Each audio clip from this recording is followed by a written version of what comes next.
There was an extremely large crowd of shoppers that had gathered throughout the night. When the store opened up at 5 a.m., as employees were attempting to unlock the entrance doors, the crowd surged forward. The crowd pushed so forcefully that they crashed the doors down. The doors came apart, and one of the workers from Walmart was pushed to the floor as the crowd entered the store, many of them running.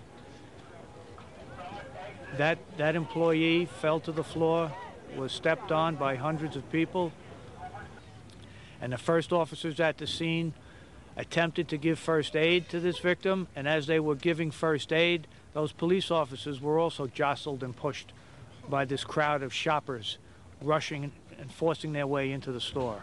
When this store was about to open at 5 minutes to 5 a.m., there was probably 2,000 or more people trying to all force their way in through the same doorway. The deceased in this case is a temporary employee of Walmart, a 34-year-old male who lives in Queens. At this moment, is not releasing his identity. He was transported by national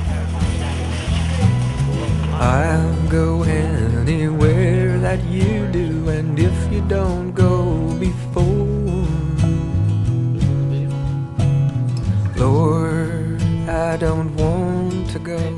Okay, yeah, that video is crazy.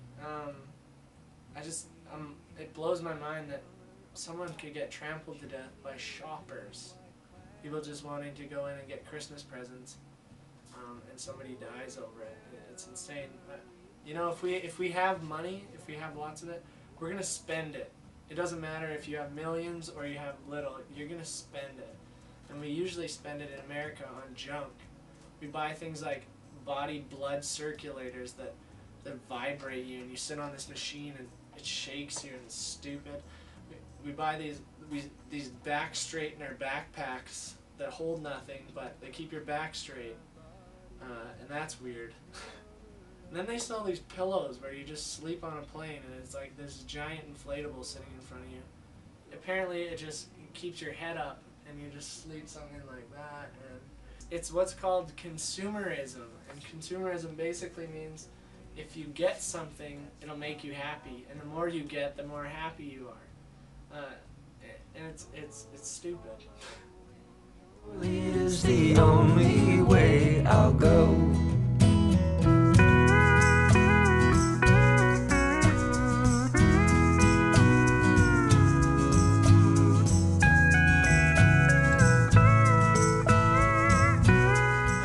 The research group showed that spending this year at Christmas is supposed to be up 5%, which means that the average American or Canadian is going to spend $795 this Christmas on lights or a tree or decorations and presents or food. That totals $154 billion in the United States alone. Something to think about.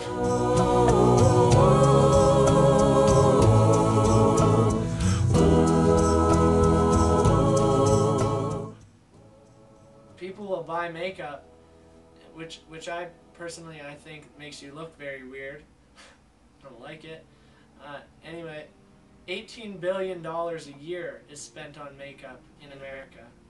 $15 billion a year is spent buying perfume. For pet food, which apparently is very important that pets are eating, it's $17 billion a year is spent on pet food.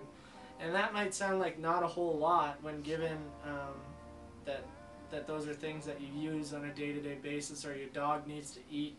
But when you put that beside other things in the world, like $5 billion, and we could solve the world's literacy problem, or $10 billion could get clean water to every single part of this planet. $19 billion could end world hunger.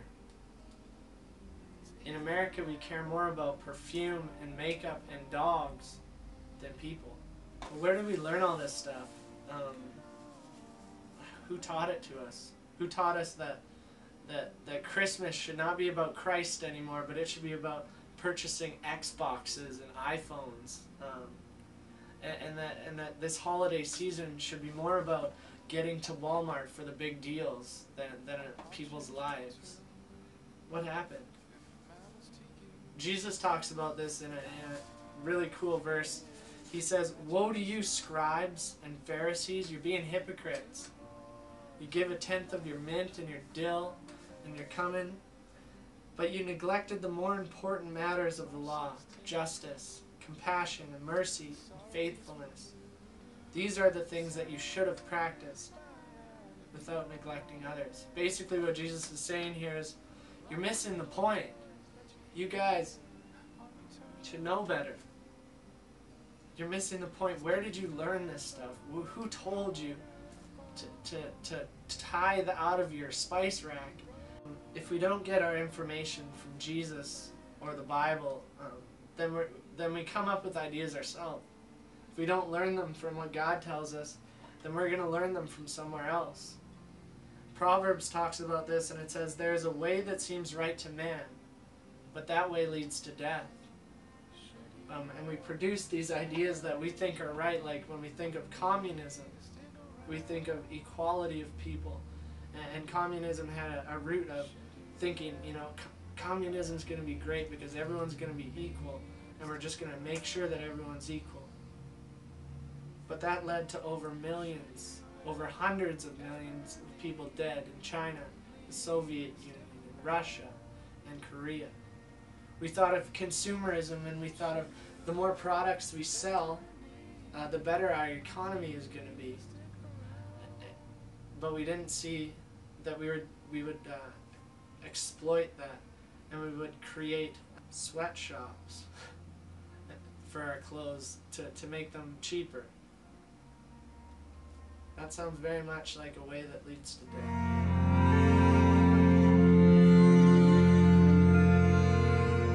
So what are we to do when we take all that information in, and how are we supposed to live? Well, we go to the one book that's perfect. We go to the source that is perfect when this world is incapable of being perfect. We go to a path of mercy and grace when those two things are lost in the world today. We go to the very words of God. We go to the God that wants to change this world.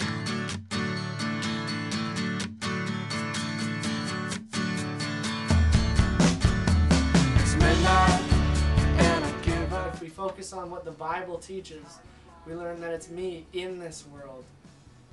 And I have a role to play here. The world tells you that you can't get enough, or it tells you that you need to get more, or that you need to have more or want more. But the Bible tells us to desire less, and we'll see what we already have. And it's in that we find peace. None of us can hear audibly the words of God. We can't sit here and say, "God, speak to me," and God goes, "I am their Father," or something like that. Like, that doesn't happen. At least it doesn't happen to me. Maybe it does to you. I don't know. But all I know is that God's given me His words to read. And whether I hear them audibly or through a miracle or just humbly in my own room or at my desk or wherever I am, those are still God's very words. If we learn God's words, we will live by Him. If we live by His words, others will live by Him. That's just something to think about. Said he was your brother. I'm no lie detector. Today, to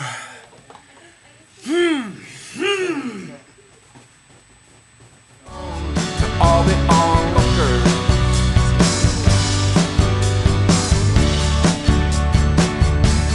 We're going to start the coolest thing at youth. On the website, cahoots.ca, we're going to start a Bible study reading thing called Epiphanies Central. And if you go there, you can click on it, and it'll have a daily Bible reading, a place for you to ask questions and write like your insight. It'll also have little video introductions. to each book. It's going to be really rad, so totally check that out, and we'll tackle this thing together. We'll just learn our Bibles, and we'll see just how God can change this world. Passion will make the head. Bible study is going to start. Senior high Bible study is going to be Tuesday, January the 20th. We're going to meet at 4 o'clock till 5. It's called Axis, and it's really going to be intense. So, like, come on out, get ready to just be offended probably, because the Bible does that. And we'll just, like, get offended together and we'll cry. We both know